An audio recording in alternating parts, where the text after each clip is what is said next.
Hi,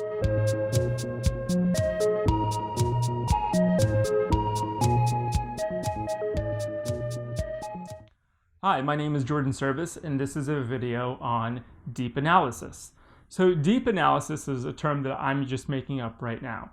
I'm using prescriptive language to basically define a new term.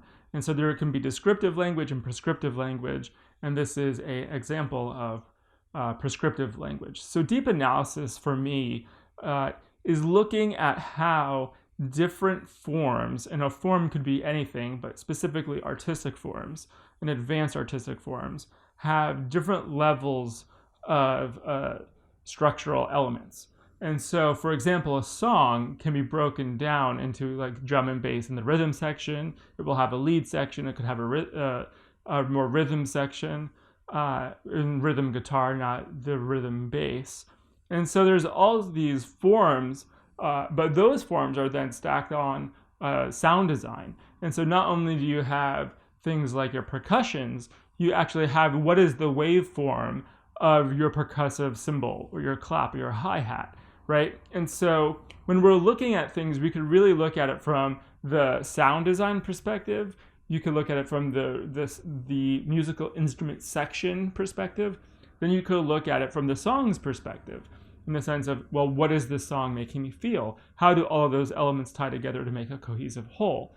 Now, this is just an example of one type of deep analysis, but you can take those basic ideas of how parts and wholes interact, and then you can say, okay, well, is there scenarios where there's different stacks? And this is a really important term, is stacks. When you're dealing with deep analysis, you're dealing with stacks. You have technology stacks. And so this goes into computer programming a lot. And a lot of computer design is dependent on this.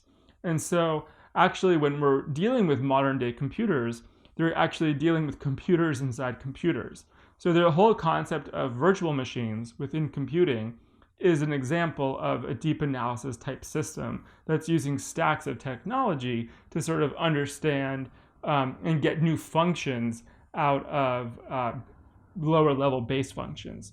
And so when we're dealing with deep analysis is considering all layers of the stack.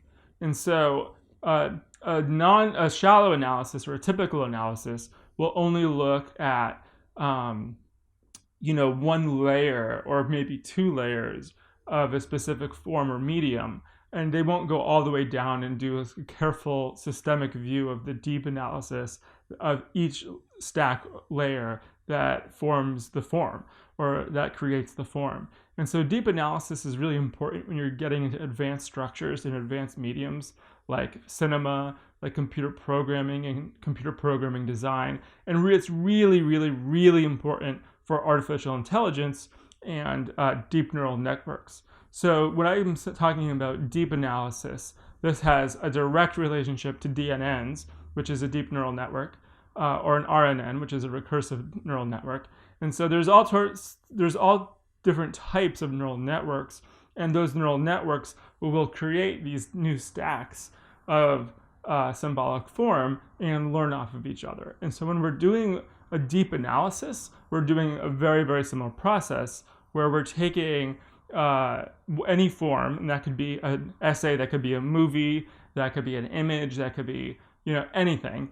And then we're going to do a stack analysis. A deep analysis is a stack-based analysis where you're going over and studying and analyzing and trying to understand everything from the stack-oriented perspective. And so deep analysis is incredibly important when you're dealing with advanced technology and advanced mediums. So this is just an introduction on deep analysis as one of the core principles of why we're doing the Pietro project, and an introduction to how we came up with some of our solutions that might seem a little bit all over the place. And so it's because we're doing a deep analysis and seeing the need for change on multiple stack layers that we can start actually affecting and getting to better functions in our society by studying what's wrong from not just the simplistic perspective, but from a deep analysis perspective.